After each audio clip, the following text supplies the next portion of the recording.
ودير الامن عام. احقاقا للحق انا فما شهاده باش نقولها هي نوعا ما تنجم تكون في صالحه تنجم تكون مش في صالحه.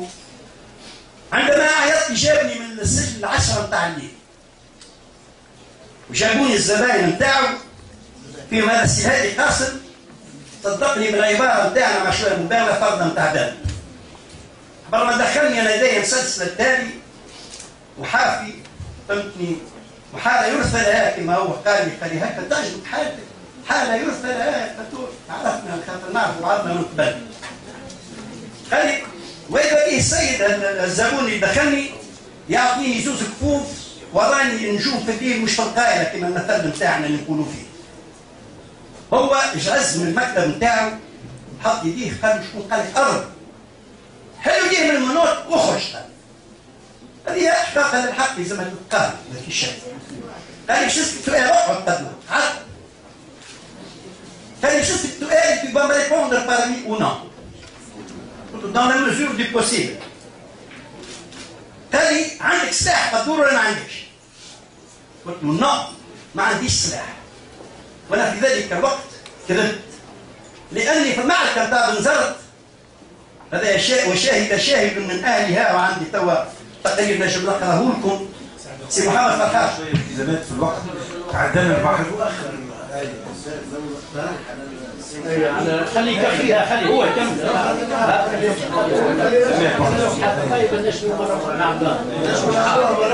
انا السيد سي مبروك قلت راهو زعما مجلدات الحكايه مش حصه ولا اثنين ولا تعجب التلسه. هذا التاريخ مش الاجيال الصاعده باش تقرا التاريخ الصحيح. وانا فهمتني اقسمكم بالله ما نقول الا يوجد اللي موجود.